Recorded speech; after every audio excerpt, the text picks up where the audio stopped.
क्या आपने आज की रील देखी है? नहीं देखी तो मोबाइल उठाइए और देख लीजिए। इटली से सीधे आपकी स्क्रीन पर लैंड हुई है। हमारे देश के माननीय प्रधानमंत्री नरेंद्र मोदी जी ने इटली के प्रधानमंत्री जॉर्जिया मेलोनी को भारत में बनी चॉकलेट भेंट की है। सोशल मीडिया के गोताखोर इस रील में डूब चुके हैं।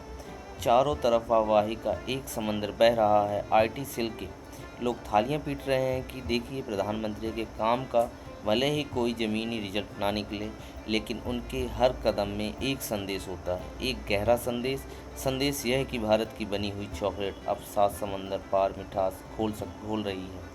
लेकिन क्या आपने कभी सोचा है कि इस मीठी चॉकलेट के पीछे का सच कितना कड़वा हो सकता है? आलोचकों की फौज सुबह से चिल्ला रही है कि यह सब ध्यान भटकाने का सामान है। जब देश का युवा डिग्री हाथ में लेकर दर दर की ठोकरें खा रहा हो, जब भीषण गर्मी में पानी की बूंद बूंद के लिए हाहाकार मचा हो, तब स्क्रीन पर एक रील चमका दी जाती है। एक ऐसी रील जो आपके सारे बुनियादी सवालों को मिक्सी में डालकर पीस देती है। चलिए 2 मिनट के लिए हम आलोचकों की बात मान लेते हैं कि साहब ध्यान भटकाने में उस्ताद हैं।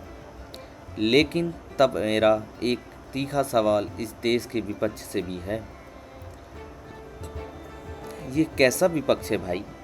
सत्ता पक्ष एक चॉकलेट दिखाता है और पूरे देश का ध्यान भटक जाता है, और आप जनता को उसकी अपनी ही तकलीफ़ें, उसकी अपनी ही बेरोज़गारी याद दिलाने के लिए सड़कों पर एक अदद जन आंदोलन तक खड़ा नहीं कर पाते। अगर वो चॉकलेट से ध्यान भटका देते हैं तो आप अपनी लाचारी से जनता का ध्यान खो देते हैं। ये सिर्फ नेताओं को दोष मत दीजिए।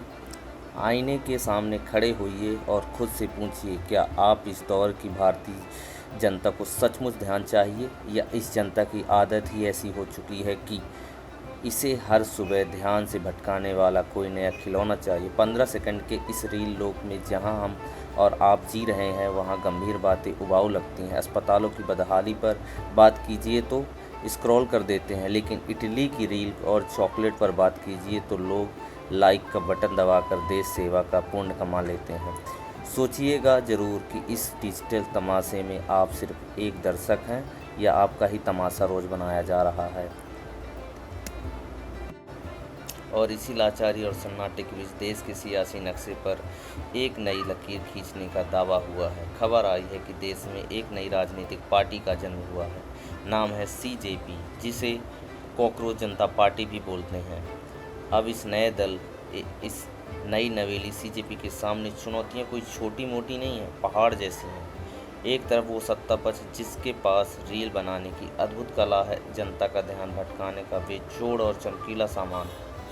दूसरी तरफ वो पुराना विपक्ष जो एयर कंडीशन कमरों में बाहर निकलकर जन आंदोलन करना भूल चुका है। ऐसे में सवाल यह उठता है कि यह नई पार्टी सीजेपी इस दलदल में अपनी जगह कैसे बनाएगी? क्या सीजेपी के नेता जमीन पर उतरकर धूल फांकने को तैयार हैं?